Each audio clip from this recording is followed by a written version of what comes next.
Okay, good morning बच्चों।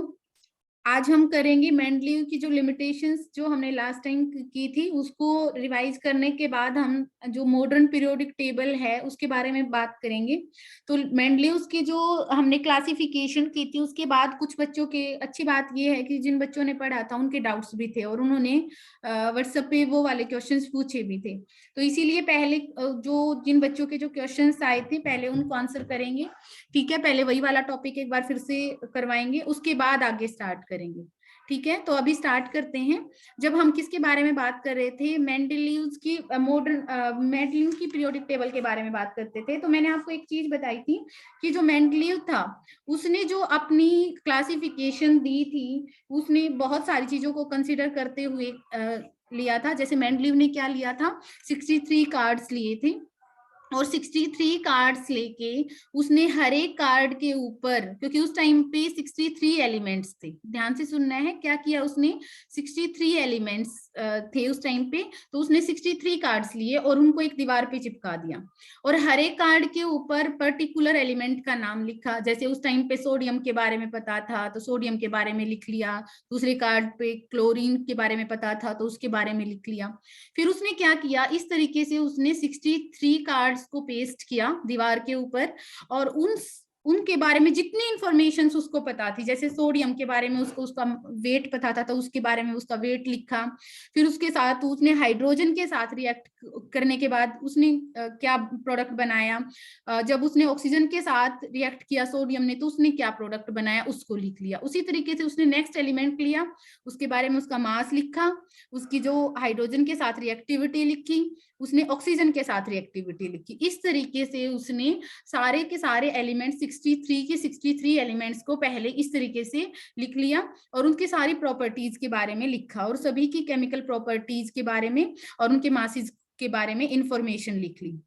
फिर उसने क्या किया, क्वेश्चन ये आता बेटा सिंपल सा कि हाइड्रोजन और ऑक्सीजन के साथ उसने रिएक्ट करवाया, क्यों करवाया। ठीक है, जैसे रिएक्शन तो सोडियम की हम किसी और के साथ भी करवा सकते थे, सोडियम को हम क्लोरीन के साथ भी रिएक्ट करवा के देख सकते थे या फिर किसी और एलिमेंट्स के साथ भी रिएक्शन करवा के देख सकते थे। तो उन्होंने सिर्फ हाइड्रोजन और ऑक्सीजन, यानी कि मैंने क्या बोला अभी, उसने हर एक एलिमेंट को हाइड्रोजन के साथ रिएक्ट करवाया, हर एक एलिमेंट को ऑक्सीजन के साथ रिएक्ट करवाया। तो क्वेश्चन ये है कि हाइड्रोजन और ऑक्सीजन ही क्यों, पॉइंट ये है। जैसे एक बात समझनी है बेटा, जैसे मान लीजिए उसने ये हाइड्रोजन और ऑक्सीजन को इसलिए चुना क्योंकि ये वाले एलिमेंट सबसे ज्यादा रिएक्टिव थे, मैक्सिमम एलिमेंट्स के साथ रिएक्ट कर सकते थे। जैसे मान लीजिए आपके स्कूल में हर एक क्लास के अंदर, मान लीजिए मुझे बिल्कुल स्कूल के सभी बच्चों के सभी स्टूडेंट्स का मुझे बिहेवियर फाइंड आउट करना है कि वो कैसा है, उसका नेचर कैसा है। तो मैं क्या करूंगी, उनको बिहेवियर को फाइंड आउट करने के लिए किन्हीं दो बच्चों को हायर करूंगी कि ठीक है भाई आप दो बच्चों को, मान लीजिए मैं सीक्रेटली उन बच्चों को हायर करती हूँ और बोलती हूँ कि आप सभी बच्चों से कम्युनिकेट करके देखिए और ये पता करिए कि किसका क्या रिस्पॉन्स आता है। तो एक्चुअल में क्या करूंगी, मैं जो दो बच्चे हायर करूंगी यानी कि दो बच्चे जो सिलेक्ट करूंगी मैं वो वाले बच्चे सिलेक्ट करूंगी जो मैक्सिमम स्टूडेंट्स के साथ बात कर पाए। सिंपल है। अगर मैं कोई ऐसे दो बच्चे सिलेक्ट कर देती जो सिर्फ दो चार क्लासेस के बच्चों के साथ ही इंटरेक्ट कर पाते हैं और उनको पता ही नहीं है बाकी बच्चों के साथ कैसे कम्युनिकेट करना है, तो वो हम कैसे पता करेंगे बाकी सबका बिहेवियर। तो हमने जो बच्चे सिलेक्ट किए, दो बच्चे जो ए और बी बच्चे सिलेक्ट किए, वो हमने कौन से सिलेक्ट करने हैं, जो मैक्सिमम स्टूडेंट्स के साथ इंटरेक्ट कर पाए, है ना। तो हम उनको चूज करेंगे। यही वाली चीज यहाँ पे थी बेटा, वो किसी और को भी क्या कर सकते थे, किन्हीं और दो एलिमेंट्स को भी ले सकते थे, लेकिन हाइड्रोजन और ऑक्सीजन ही क्यों, क्योंकि हाइड्रोजन और ऑक्सीजन ऐसे एलिमेंट हैं जो मैक्सिमम अदर एलिमेंट्स के साथ रिएक्शन शो करते हैं। तो पहला क्वेश्चन और जो डाउट में था बच्चों का वो ये वाला था कि हाइड्रोजन और ऑक्सीजन वाला। तो इतनी बात समझ आई होगी आपको कि हाइड्रोजन और ऑक्सीजन के साथ ही उसने रिएक्शन क्यों करवा के देखी, क्योंकि सबके साथ रिएक्ट करेगा और सबके साथ जो रिस्पॉन्स देगा उसको उसने उन जो भी कार्ड थे उसके ऊपर उसने लिख लिया। अब मेंडलीव ने क्या किया, सभी कार्ड्स को अरेंज करना स्टार्ट किया। जैसे मैंने पहले इस बारे में बहुत अच्छे से आपको एक्सप्लेन किया है कि उन कार्ड्स को जो भी उसका फॉर्मूला बन रहा था, जैसे हाइड्रोजन के साथ मिला के जो भी फॉर्मूला बना रहे थे उसके बेसिस पे उसने उनको इंक्रीजिंग एटॉमिक मास के बेसिस पे, तो मेंडलीव का जो बेस था यानी कि जो उसने सिलेक्ट किया वो क्या था, एक तो एटॉमिक मास के बेसिस पे, और दूसरा क्या था, केमिकल प्रॉपर्टीज के बेसिस पे अरेंज कर दिया था। तो उसने जो मेंडलीव ने जो क्लासिफिकेशन दिया उसके अंदर उसने क्या किया, उसने 8, तो ये हम जो बात करते हैं जो इस तरीके से देखो, अब इनको जो ऊपर से नीचे लिखने का जो ट्रेंड होता है इसको हम बोलते हैं बेटा ग्रुप। तो उसने क्या किया, इस तरीके से 8 ग्रुप दिए थे, 8। तो आपसे पूछा जाए इन्हीं को क्या बोलते हैं हम, इन्हीं ग्रुप्स को, क्योंकि ऊपर से नीचे आना, इनको बोलते हैं वर्टिकल कॉलम। एक वर्ड लिखा जाता है वर्टिकल कॉलम, यानी कि जब हम क्या करते हैं ऊपर से नीचे की तरफ आते हैं, तो ये फिर ऐसे बोल सकता है कि जो मेंडलीव की जो पीरियोडिक टेबल में वर्टिकल कॉलम्स को क्या नाम दिया गया, मतलब ऊपर से नीचे आते टाइम क्या नाम दिया गया, तो उनको क्या नाम दिया गया था, ग्रुप। ठीक है। और हॉरिजेंटल रोज यानी कि जब हम इस साइड से इस साइड की तरफ जाते हैं तो इनको हम क्या बोलते हैं, पीरियड्स बोलते हैं। तो ग्रुप कौन से होते हैं, तो उसके जो इस तरीके से उसने 8 ग्रुप बनाए थे, और पीरियड कितने बने थे वहां पे, 7 बने थे। तो पूछा जाए कि मेंडलीव की ओरिजिनल पीरियोडिक टेबल में कितने ग्रुप थे, तो 8 ग्रुप थे, और पीरियड कितने थे, 7 पीरियड थे। ये वाली बात होगी। उसके बाद नेक्स्ट हमने पढ़ा था कि मेंडलीव एक ऐसा समझदार इंसान था, यानी उसने ऐसी प्रेडिक्शन की थी कि उसने जो ब्लैंक छोड़ दिया था, यानी कि कुछ एलिमेंट के लिए उसने खाली जगह छोड़ दी थी। जैसे उसने एल्यूमिनियम के नीचे वाली जगह को खाली छोड़ दिया था, उसने बोरोन के नीचे वाली जगह को खाली छोड़ दिया था। उसी तरीके से उसने सिलिकॉन के नीचे, जब उसने ये यहाँ पे ग्रुप्स के नाम लिखे, तो जो सिलिकॉन के नीचे कोई भी एलिमेंट को अरेंज नहीं किया, उसने क्या बोला कि यहाँ पे कुछ एलिमेंट्स आने हैं, इन 3 एलिमेंट्स की पर्टिकुलरली उसने बात की थी, और उनकी डिस्कवरी अभी तक नहीं हुई है। ठीक है। तो मेंडलीव ने क्या किया था, जो इन फ्यूचर डिस्कवर होने थे, यानी कि जो मेंडलीव ने जिस टाइम पीरियोडिक टेबल दी उसके बाद जो एलिमेंट्स डिस्कवर होने थे उनके लिए भी जगह छोड़ दी थी, है ना। तो इसका मतलब, अब इसका नाम तो पता नहीं था, अब यहाँ पे जो डिस्कवर होगा वो क्या बनेगा इसके बारे में तो उसको पता नहीं था, इसीलिए उसने उसका नाम रखा, क्योंकि उसने बोरोन के नीचे जगह छोड़ रहा था तो उसने उसका नाम लिखा इक्का बोरोन। एल्यूमिनियम के नीचे जगह छोड़ रहा था इसलिए उसने उसका नाम लिखा इक्का एल्यूमिनियम। और नेक्स्ट था सिलिकॉन के नीचे जगह छोड़ रहा था तो इसलिए उसने नाम लिखा इक्का सिलिकॉन। इक्का मतलब पहले, जैसे कार्ड्स खेलते हो तो इक्का वर्ड आता है ना, ठीक है, जो सबसे पहले आता है, तो इक्का बोरोन, यानी कि बोरोन पहले आता है और उसकी जगह एक और एलिमेंट आना है। तो यहाँ पे क्वेश्चन यही आएगा कि बाद में जो एलिमेंट, कौन से एलिमेंट थे जिनके बारे में जो मेंडलीव है उसने पहले से प्रेडिक्शन की थी, है ना। तो ये बोरोन था, जो बोरोन, इक्का बोरोन वो नाम दे रहा था, वो किसके बारे में दे रहा था, वो स्कैंडियम के बारे में दे रहा था। जो ये यहाँ पे जो जगह छोड़ी थी उसने इक्का एल्यूमिनियम उस टाइम पे बोला था, वो बाद में डिस्कवर हुआ और उसका नाम था गैलियम। और इसी तरीके से सिलिकॉन के नीचे जो जगह छोड़ी थी वहां पे जो एलिमेंट डिस्कवर हुआ वो था जर्मेनियम। यानी मेंडलीव ने इनकी जगह खाली छोड़ी थी, जो आज के टाइम पे, यानी कि हम बात करें,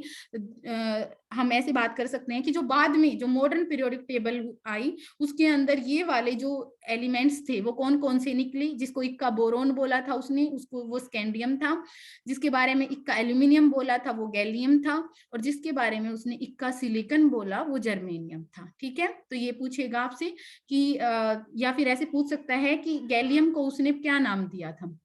अब देखो बेटा वो क्या कर रहा था, इनके बारे में, इनके लिए जगह तो छोड़ी ही छोड़ी, प्लस उसने ये बता दिया था कि इनका नेचर होगा कैसे। क्यों? क्योंकि देखो उसने एक रो के अंदर कौन से एलिमेंट्स को अरेंज किया है, जिनका नेचर बोरोन जैसा है उनको बोरोन वाले ग्रुप के अंदर रखा था। तो उसने ये बोला था कि जैसा एल्यूमिनियम रिएक्शन करके बना रहा है वैसे ही प्रोडक्ट गैलियम बनाएगा। इसका मतलब जो इक्का एल्यूमिनियम था उसका नाम तो उसे नहीं पता था कि यहाँ पे कौन कब क्या डिस्कवर होगा, लेकिन उसकी सारी की सारी केमिकल प्रॉपर्टीज के बारे में भी मेंडलीव ने बता दिया था। तो मेंडलीव ने बहुत सारा अच्छा काम किया। इस तरीके से यहाँ से मेन क्वेश्चंस बनते हैं। अब मेन एक क्वेश्चन और बनता है कि जो ड्रॉबैक्स थी, यानी अब हम ये चीजें हम पहले डिस्कस कर चुके हैं, अब आएंगे हम जो ड्रॉबैक्स थी, वो जो ड्रॉबैक्स थी यानी यहाँ हम ऐसे बोल सकते हैं कि जो कमियां थी वो क्या कमियां रह गई थी, उसके बारे में हम बात करेंगे। अब देखो एक चीज, जैसे मेंडलीव ने बोला कि मेंडलीव ने जो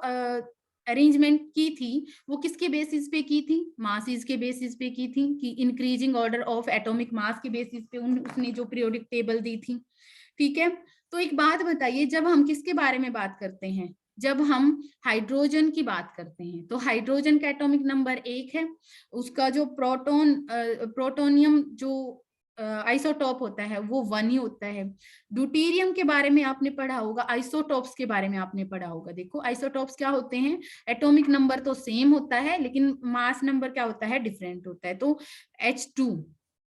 H3 है ना, ड्यूटेरियम, ट्रिटियम, ये भी होते हैं। तो क्वेश्चन ये था बेटा कि अगर वो ये बोल रहा है कि मैं मास के बेसिस पे अरेंज कर रहा हूं, मैं सारे के सारे एलिमेंट्स को मास के बेसिस पे अरेंज कर रहा हूं, तो वो हाइड्रोजन के जो आइसोटॉप्स हैं, जैसे मान लीजिए हम बात कर रहे हैं ड्यूटेरियम की बात कर रहे हैं, तो जहां पे 2 ग्राम मास वाले एलिमेंट को वो लिख रहा था, तो वहां पे इसको भी लिखना चाहिए था। इसी तरीके से हर बहुत सारे एलिमेंट्स के आइसोटॉप्स होते हैं ऐसे, तो सभी के आइसोटॉप्स को भी तो लिखना चाहिए था ना, है ना। तो वो आइसोटॉप्स वाले कंसेप्ट को, यानी आप ऐसे बोल सकते हो, उसकी ड्रॉबैक थी कि अगर वो ये कह रहा है कि मैं मासेस के बेसिस पे अरेंज कर रहा हूं, तो आइसोटॉप्स को भी उसको क्या करना चाहिए था, अलग अलग जगह पे बिठाना चाहिए था। हाइड्रोजन का ये वाला एक जगह ये होनी चाहिए थी पीरियोडिक टेबल में, जब वो नंबर्स लिख रहा था, ठीक है, उसने 63 एलिमेंट्स को लिखा, तो उसको ये लिखना चाहिए था कि इसके साथ भी तो रिएक्शन करवा के देखनी चाहिए थी। जब वो कार्ड सिलेक्ट कर रहा था तो उसने इसके साथ भी रिएक्शन करवा के देखनी चाहिए थी, इसके साथ भी रिएक्शन करवा के देखनी चाहिए थी, है ना। एक्चुअल में क्या हो गया कि वो एटॉमिक आइसोटॉप्स को कंसिडर नहीं कर रहा है, आइसोटॉप्स को एक्सप्लेन नहीं कर पाया। क्या होगा, अब वो कह रहा है कि मास अलग है, तो और तो एलिमेंट्स के लिए ठीक है, केमिकल प्रॉपर्टीज भी अलग आ जाती थी, इसलिए अलग अलग जगह मिल जाती थी।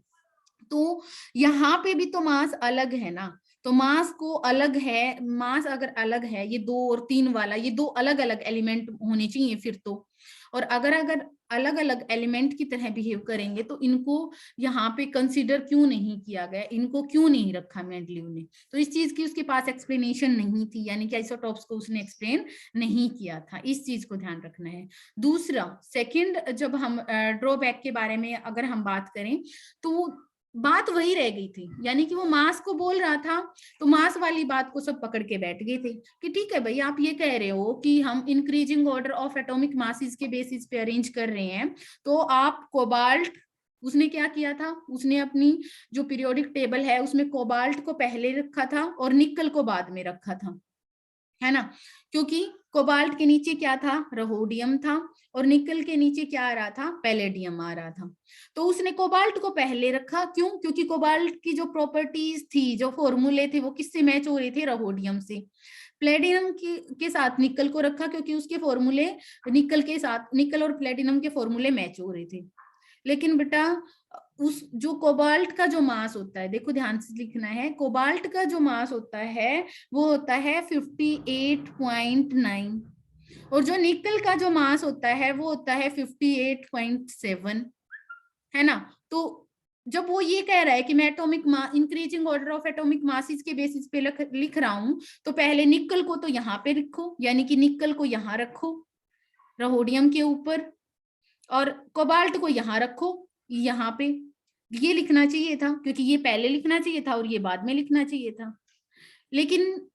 उसने ये पहले क्यों रख दिया था, क्योंकि इसकी केमिकल प्रॉपर्टीज, तो वो एक्सप्लेन नहीं कर पाया उस चीज को कि भाई अब हम तो यही बोलेंगे ना कि भाई आप तो ये कह रहे हो कि हम एटॉमिक मासेस के बेसिस पे अरेंज कर रहा हूं मैं, तो इनको भी करो। अब ये तो आपकी मर्जी होगी कि आप अपनी तरफ से कभी किसी को आगे बिठा देते हो, कभी किसी को आगे बिठा देते हो।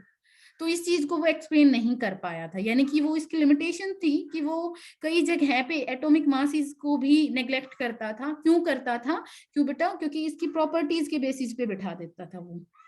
ठीक है। तो ये वाली कुछ लिमिटेशंस थी जिसको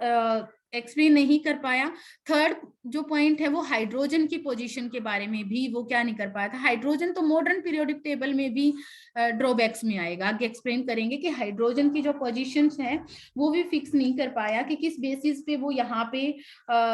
रख रहा है, क्योंकि हाइड्रोजन को उसने रखा था जैसे जो हम बात करते हैं सोडियम वगैरह के साथ, तो लेकिन उससे पूछा गया कि आप हाइड्रोजन को उसने रखा लिथियम के साथ, सोडियम के साथ, पोटेशियम, इन सब के साथ रख दिया। फिर उससे पूछा गया कि आप ये लिख रहे हो कि हम हाइड्रोजन को लिथियम, सोडियम, पोटेशियम के साथ लिख रहे हैं, लेकिन हाइड्रोजन की जो प्रॉपर्टीज हैं वो तो फ्लोरीन, क्लोरीन, ब्रोमीन के साथ भी मैच हो रही है, आप उसको उनके साथ क्यों नहीं रख रहे हो, है ना। तो उसकी जो थर्ड जो ड्रॉबैक के बारे में अगर हम बात करें तो वो इसके बारे में नहीं एक्सप्लेन कर पाया, ठीक है, हाइड्रोजन की पोजीशन को नहीं बता पाया था। तो ये मेंडलीव की मेन प्रॉपर्टीज मतलब मेन लिमिटेशंस थी जिनके बारे में उसको नहीं पता था। अब हम बात करेंगे कि मॉडर्न पीरियोडिक टेबल। एक्चुअल में मेंडलीव अगर मैं बात करती हूँ, बेटा मैंने पहले भी ये वाली बात आप सबको समझाई है कि मेन काम तो मेंडलीव ने किया था, यानी कि आज जो हम पीरियोडिक टेबल पढ़ते हैं उसको जो बनाने का जो क्रेडिट दिया भी जाए ना तो वो किसको देना चाहिए, मेंडलीव को देना चाहिए, क्योंकि मेंडलीव उसको सिर्फ छोटी सी बात के बारे में नहीं पता था, है ना। और उसकी वजह से ये दूसरा जो मॉडर्न पीरियोडिक टेबल है वो उसका क्रेडिट कोई और साइंटिस्ट लेते हैं, है ना। जैसे ऐसे कुछ हो गया ना कि किसी ताले को तोड़ने के लिए आप 50 हथौड़े मारते हो, है ना, और फिर जैसे ही एक और, हाँ हाँ हाँ जी, हाँ का, हाँ ठीक है।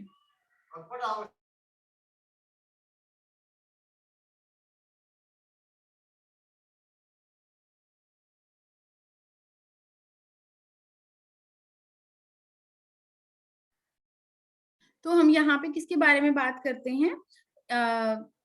हाइड्रोजन, और किसके बारे में, इसकी प्रॉपर्टीज के बारे में हम बात कर रहे थे। तो जैसे मैंने अभी बताया कि जैसे मान लीजिए आप किसी को काम करने के लिए, जैसे मान लीजिए किसी ताले को तोड़ने के लिए 50 हथौड़े मारे जाएं और उसको एक और हथौड़ा मार दे तो वो टूट जाएगा, है ना। तो सिर्फ वही वाली बात इसके साथ हो गई थी, यानी कि मेंडलीव ने सारा काम कर दिया था, एक सिर्फ छोटी सी चीज की वजह से उसका काम रह गया था। अब हम बात करेंगे उसी के बेसिस पे मॉडर्न पीरियोडिक टेबल की बात करेंगे, ठीक है। जब हम किसकी बात करते हैं, मॉडर्न पीरियोडिक टेबल की बात करते हैं, तो इसके अंदर यहाँ पे, यानी पहले तो वो किसको मान के चल रहा था, एटॉमिक मासेस के बेसिस पे अरेंज कर रहा था, एटॉमिक मासेस के बारे में बात कर रहा था, ठीक है। लेकिन जो मॉडर्न पीरियोडिक टेबल है बेटा वो किसके बारे में, जैसे एटॉमिक मासेस का मतलब समझ आता है ना आपको, जैसे हाइड्रोजन की बात करें तो हाइड्रोजन का 1, फिर कौन सा आता है हमारे पास, हीलियम, हीलियम का कितना हो जाएगा हमारे पास 4, ठीक है, लिथियम, इसके बाद तो वो क्या कर रहा था, इस वाले के बेसिस पे, जो मासेस के बेसिस पे अरेंज कर रहा था उनको, ठीक है, उसको एटॉमिक नंबर के बारे में नहीं पता था। तो अब हम बात करेंगे जो मॉडर्न पीरियोडिक टेबल है वो किसके बेसिस पे है, तो ध्यान रखना बेटा, modern periodic table atomic number के बेसिस पे अरेंज किया गया, मतलब उन्हीं एलिमेंट्स को दूसरा जो कंसीडर करके, यानी कि एटॉमिक नंबर को लेके अरेंज किया गया। एटॉमिक नंबर मतलब सबको पता है, number of protons,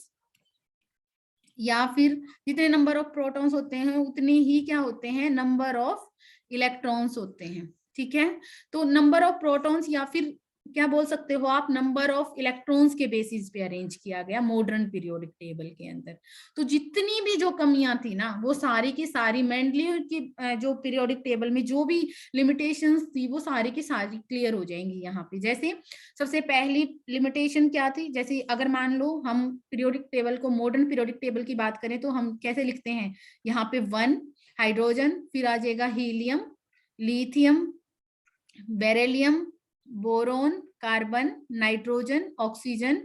fluorine, neon, इस तरीके से। तो ये इस तरीके से लॉन्ग फॉर्म में एलिमेंट्स क्या हो जाते हैं, अरेंज हो जाते हैं। अब ध्यान से देखना है सभी को, क्या किया गया है, सिर्फ जो हमारे जो ये वाले जो डिफरेंट डिफरेंट एलिमेंट्स थे उनको उनके एटॉमिक नंबर के बेसिस पे अरेंज किया जाए, ना कि एटॉमिक मासेस के बेसिस पे। तो एटॉमिक में नंबर के बेसिस पे अरेंज किया गया। तो अब जैसे पहली लिमिटेशंस थी हमारे पास कि वो किसके बारे में नहीं बता पाया, आइसोटोप के बारे में नहीं बता पाया था। तो अगर क्यों उनसे पूछा गया था कि भाई आइसोटोप्स का जो मास है वो अलग अलग है, तो तीन तीन कॉलम बनाओ, जो आपकी टेबल है उसमें तीन एलिमेंट्स को अलग अलग रखो। हाइड्रोजन का 1 वाले को यहाँ रखो, 2 वाले को दूसरी जगह रखो, 3 वाले को अलग अलग रखो। तो जो मॉडर्न पीरियोडिक टेबल ने बोल दिया कि हम तो मास के बेसिस पे नहीं अरेंज कर रहे हैं, हम तो इनको किसके बेसिस पे अरेंज कर रहे हैं, नंबर के बेसिस पे कर रहे हैं। तो अगर आप नंबर के बेसिस पे करोगे तो 1 वाले को भी, 2 वाले को भी, 3 वाले को भी, जिनका मास 1 2 3 है उनके लिए तो एक ही पोजीशन होगी। तो आइसोटोप वाला तो जो लिमिटेशंस थी वो क्लियर हो ही गई यहाँ पे कि ठीक है भाई आइसोटोप्स तो एक ही कॉलम में आएंगे, क्योंकि उनका जो ये वाला पॉइंट तो सेम है ना, एटॉमिक नंबर तो सेम है ना। तो पहली बात तो जो पहली ड्रॉबैक थी, जैसे जो ये वाली जो ड्रॉबैक थी वो क्लियर हो गई थी, यानी जो आइसोटोप वाली। अब सेकेंड ड्रॉबैक पे आ जाते हैं। सेकेंड ड्रॉबैक के अकॉर्डिंग क्या था, जब हम इस तरीके से सारे एलिमेंट्स को लिखना स्टार्ट करेंगे तो अब यहाँ पे नियोन, फिर यहाँ पे क्या आ जाएगा, सोडियम, मैग्नीशियम, यहाँ पे एल्यूमिनियम, इस तरीके से लिखना स्टार्ट करेंगे बेटा। तो अब इसी सीक्वेंस में यहाँ पे आएगा scandium, titanium, vanadium, chromium, manganese, iron, cobalt, निकल, है ना। अब कोबाल्ट को पहले क्यों रखा था, कोबाल्ट को क्योंकि इसका जो कोबाल्ट का एटॉमिक नंबर है वो 27 है और निकल का एटॉमिक नंबर कितना है, 28। और मॉडर्न पीरियोडिक टेबल किसके बारे में बात करते हैं, increasing order of atomic number. तो वो बोलेगी, उन्होंने बोला कि कोबाल्ट और निकल की जो पोजीशन ये एक्सप्लेन नहीं कर पाया था कि भाई कोबाल्ट को पहले क्यों लिख रहा है ये, है ना। तो वो इस चीज ने एक्सप्लेन कर दी, उसने बोला कोबाल्ट पहले ही आएगा, क्यों, क्योंकि कोबाल्ट का जो एटॉमिक नंबर है वो कम है, इस वजह से कोबाल्ट पहले आएगा और निकल बाद में आएगा। तो ऑब्वियस सी बात है, जो उसकी ड्रॉबैक थी वो क्लियर होगी। ठीक है, जो ये सेकेंड ड्रॉबैक थी, मेंडलीव जो एक्सप्लेन नहीं कर पा रहा था, उसने रख तो ठीक दिया था लेकिन रीजन नहीं बता पाया था वो, है ना। वो रीजन तो फिर वही है, अब समझ आ गया था बाद में हमें कि वो किसके बेसिस पे अरेंज करने चाहिए थे, हमें एटॉमिक नंबर के बेसिस पे अरेंज करने चाहिए थे। क्योंकि पता है क्या है बेटा, मेंडलीव ने जब अपनी पीरियोडिक टेबल दी थी उस टाइम पे एटॉमिक नंबर, या फिर आप ऐसे बोल सकते हो नंबर ऑफ प्रोटॉन्स या नंबर ऑफ इलेक्ट्रॉन, इलेक्ट्रॉन का तो कोई जिक्र ही नहीं था, इलेक्ट्रॉन के बारे में तो पता ही नहीं था, डिस्कवरी ही नहीं हुई थी, है ना। क्योंकि मेंडलीव ने जब अपनी पीरियोडिक टेबल दी थी 1869 में और इलेक्ट्रॉन डिस्कवर हुआ है आपका 1897 में, है ना। तो मेंडलीव को तो उस टाइम पे ये पता नहीं था, अगर उस टाइम पे उसको इलेक्ट्रॉन के बारे में और एटॉमिक नंबर के बारे में पता होता ना तो वो अरेंज कर सकता था उसको, बिल्कुल उसी टाइम पे सॉल्व हो जाता हमारा, है ना। तो सिंपल क्या था, मॉडर्न पीरियोडिक टेबल की जब हम बात करते हैं इसके बारे में, तो ये जो मॉडर्न का जिक्र कब स्टार्ट हो गया था, जब 1913 में मोजले एक साइंटिस्ट थे, ठीक है, उसने ये बताया था कि जो ये जो कंसेप्ट है, आप एटॉमिक मास की बजाय जो एटॉमिक नंबर है उसको क्राइटेरिया लो, यानी कि उसको क्राइटेरिया अगर लेके चलते हैं तो जो ये टेबल है, जैसे लिथियम की सोडियम के साथ प्रॉपर्टीज मैच हो जाएंगी, ठीक है, सोडियम पोटेशियम ये सारी की सारी प्रॉपर्टीज एक जैसी हो जाएंगी। तो ये जो साइंटिस्ट थे मोजले, जिन्होंने 1913 में ये कंसेप्ट दिया था कि एटॉमिक नंबर को क्लासिफिकेशन का बेसिस लेके चलना है, एटॉमिक मास को नहीं लेके चलना है, तब जाके मॉडर्न पीरियोडिक टेबल के बारे में जिक्र होना स्टार्ट हो गया था। तो अब हम मॉडर्न पीरियोडिक टेबल के बारे में जब बात कर रहे हैं तो उसकी मेन चीजें हम बात करेंगे, ठीक है। अब देखो बेटा, जब जैसे मैंने अभी आपको एक बना के दिखाया, जैसे मैंने ये जो डायग्राम आपको बना के दिखाया है, ये एलिमेंट्स को अरेंज करने के लिए, ये पीरियोडिक टेबल को अरेंज करने के लिए, एक्चुअल में अब ये समझ आ गया था कि जो एलिमेंट्स हैं उनको एटॉमिक नंबर के बेसिस पे अरेंज करो। तो मॉडर्न पीरियोडिक टेबल में सबसे पहला क्वेश्चन आएगा वो है कि कितने ग्रुप हैं, ठीक है। अब ये हो जाएंगे हमारे पास 18, कितने पीरियड हैं, तो मॉडर्न पीरियोडिक टेबल में 18 ग्रुप हैं और 7 पीरियड है हमारे पास, ठीक है। तो कोई भी आपसे पूछिए कि मॉडर्न जो आज के टाइम पे जो हम पीरियोडिक टेबल पढ़ते हैं उसके अंदर ग्रुप कितने हैं, यानी कि ग्रुप का मतलब समझ गए होगे आप, वर्टिकल ऊपर से नीचे की तरफ जाने वाली ये लाइंस, इस तरीके से ये कितने हैं, तो आप आंसर करोगे 18। उसमें पूछा जाए कि पीरियड जो यहाँ पे पीरियड्स जो होते हैं वो कितने हैं, ठीक है, तो आप ये आंसर करोगे 7, ठीक है। यानी हॉरिजॉन्टल रोज भी लिख सकता है वो आपसे, है ना, ध्यान रखना, वो इसी का दूसरा नाम हॉरिजॉन्टल रोज इस तरीके से लिख सकता है और आपसे पूछ सकता है कि हॉरिजॉन्टल रोज कितनी है और जो वर्टिकल कॉलम कितने हैं। तो एक ही बात है बेटा, वो एक ही आंसर करना है, तो 18 और 7। फिर दूसरा क्वेश्चन, मॉडर्न पीरियोडिक टेबल किसके बेसिस पे है, तो आपका आंसर होगा एटॉमिक नंबर के बेसिस पे, ठीक है। एटॉमिक नंबर मतलब नंबर ऑफ प्रोटॉन या फिर नंबर ऑफ इलेक्ट्रॉन के बेसिस पे है, ठीक है। अब नेक्स्ट जो हमारा टॉपिक आता है इसी के बेसिस पे, अब इसको हम पीरियोडिक टेबल क्यों बोलते हैं, जैसे पीरियोडिक टेबल जैसे मैं आपको बोलूं कि बेटा आपको पीरियोडिक टेबल याद करनी है, तो नेम आता है, जैसे पीरियोडिक टेबल क्यों बोलते हैं, तो टेबल का मतलब तो ये है कि टेबुलर फॉर्म में है। जब हम ये सारे एलिमेंट्स जो अरेंज किए गए हैं वो किस फॉर्म में बनते हैं, वो एक टेबुलर फॉर्म में, टेबल की फॉर्म में अरेंज किए गए हैं, इसलिए टेबल वर्ड यूज करते हैं, ठीक है। पीरियोडिक का मतलब क्या होता है, ये वाली बात करते हैं। पीरियोडिक का मतलब क्या है कि एक पर्टिकुलर गैप के बाद प्रॉपर्टीज रिपीट होना, जैसे लिथियम के बाद, लिथियम का एटॉमिक नंबर 3, 4, इस तरीके से 5, 6, 7, 8 और 9 और 10 और 11, ठीक है। पॉइंट क्या है कि ऐसा नहीं है कि तीन के साथ जो एटॉमिक नंबर 4 है जिसका उसकी प्रॉपर्टी सेम है, ऐसी नहीं है ना। 3 वाले की प्रॉपर्टी किससे मैच कर रही है, एटॉमिक नंबर 11 से मैच कर रही है ना। जैसे लिथियम की सोडियम से, यानी कि प्रॉपर्टी इसका बिहेवियर और कौन से सोडियम का बिहेवियर मैच हो रहा है, तो एक पर्टिकुलर गैप के बाद, ठीक है, वो इंटरवल को पीरियड बोलते हैं ना, तो उस एक पर्टिकुलर गैप के बाद प्रॉपर्टीज रिपीट हो रही हैं, इसीलिए इसको बोलते हैं हम पीरियोडिक टेबल। तो समझ आ गया होगा पीरियोडिसिटी क्या होता है, आपसे पूछा जा सकता है, तो आप पीरियोडिसिटी के बारे में एक्सप्लेन करोगे कि प्रॉपर्टीज का एक पर्टिकुलर गैप के बाद रिपीट होना, उसी को हम क्या बोलते हैं, पीरियोडिसिटी बोलते हैं। जैसे मान लीजिए मैं आपकी क्लास के रोल नंबर्स को अरेंज करने लग जाऊं, मान लीजिए बैठाने लग जाऊं, मैं सोचती हूँ कि भाई जो रोल नंबर 1 है उसके बाद 2, 3 इस तरीके से अरेंज करूं, लेकिन मुझे पता चलता है कि रोल नंबर 1 और रोल नंबर 2 की प्रॉपर्टी सेम नहीं है, तो मैं 2 को अलग बिठाऊंगी, 3 को अलग बिठाऊंगी, 4 को अलग बिठाऊंगी। जैसे ही रोल नंबर 5 आया, मान लीजिए उसकी प्रॉपर्टी सेम आ गई, रोल नंबर 1 जैसा बिहेवियर है उसका, है ना, तो मैं क्या करूंगी, 1 को 5 के साथ, फिर मैं देखती हूँ 6 का भी अलग बिहेवियर है, 7 का भी अलग है, 8 का भी अलग है, 9th रोल नंबर का फिर से वैसा ही बिहेवियर है जैसे 1 और 5 का है, तो मैं उसको भी यहाँ पे बैठा दूंगी। तो इसका मतलब एक पर्टिकुलर गैप के बाद प्रॉपर्टीज रिपीट हो रही हैं, इसी को हम क्या बोलते हैं बेटा, पीरियोडिसिटी बोलते हैं। आपसे पूछा जा सकता है व्हाट इज द पीरियोडिसिटी, तो आप बोलोगे एक रेगुलर इंटरवल के बाद प्रॉपर्टीज जो रिपीट होती हैं उसी को हम क्या बोलते हैं, पीरियोडिसिटी बोलते हैं, ठीक है। अब जो ये एटॉमिक नंबर है, अब पॉइंट ये है ना कि ऐसी क्या खास बात है कि भाई 5 और 9 एक पर्टिकुलर गैप के बाद ही रिपीट हो रहा है, तो वो कंसेप्ट आएगा अब हमारा आगे जाके कि जो number of protons, number of, इनमें कुछ ना कुछ तो सिमिलैरिटी है ना, यानी कि इसकी प्रॉपर्टी रोल नंबर 1 की प्रॉपर्टी रोल नंबर 5 से मैच हो रही है, रोल नंबर 5 की 9 से मैच हो रही है, तो ये क्यों मैच हो रही है, कुछ ना कुछ तो कॉमन होगा ना बेटा। यहाँ पे हो सकता है इनके जो पेरेंट्स का जो बिहेवियर है वो इन सबके पेरेंट्स का सेम है, इस वजह से ये एक जैसा बिहेव शो कर रहे हैं,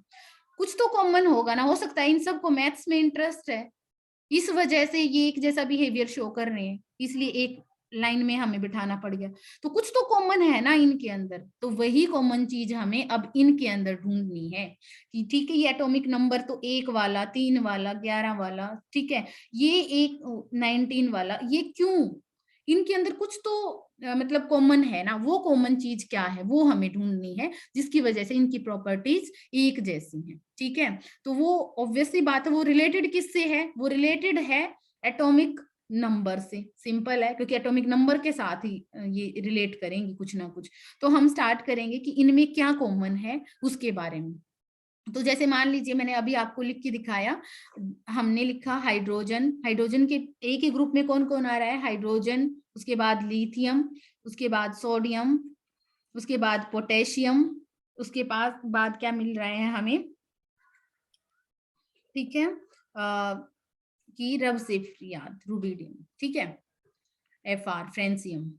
याद ऐसे कर सकते हो, हेलिना ने की रब से फरियाद, मतलब पूरे सारे एलिमेंट्स को ऐसे ही कुछ ट्रिक होती हैं जिनसे याद किया जाता है, जैसे हेलिना ने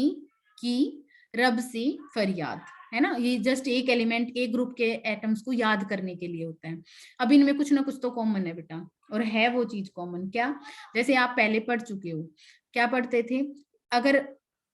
मैं क्लास 9th में की बात करती हूँ तो 9th में आप पढ़ते थे इलेक्ट्रॉनिक कॉन्फ़िगरेशन, यानी कि इलेक्ट्रॉनिक कॉन्फ़िगरेशन क्या होता है बेटा, जब आप इलेक्ट्रॉन्स को डिस्ट्रीब्यूशन के बारे में पढ़ते थे तो आप पढ़ते थे फर्स्ट के अंदर 1 इलेक्ट्रॉन, लिथियम का एटॉमिक नंबर क्या है 3, तो इसकी जो इलेक्ट्रॉनिक कॉन्फ़िगरेशन जैसे हम पढ़ते हैं तो वो कैसी होगी, फर्स्ट के अंदर 2 और लास्ट वाले में कितने इलेक्ट्रॉन 1, तो इसका जो इलेक्ट्रॉनिक कॉन्फ़िगरेशन वो क्या है 2 और 1। जब आप इसके अंदर 11, सोडियम के अंदर इलेक्ट्रॉन्स कितने हैं 11, इनको अरेंज करोगे तो कैसे आएंगे, फर्स्ट वाले के अंदर 2, सेकंड वाले के अंदर 8 और थर्ड वाले के अंदर क्या है 1,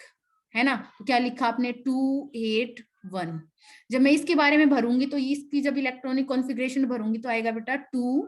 8 8 1। तो कॉमन क्या है, कॉमन क्या दिख रहा है आपको, इन सब में कॉमन है बेटा एक चीज, क्या, इन सब में लास्ट इलेक्ट्रॉन क्या है 1 1 और 1,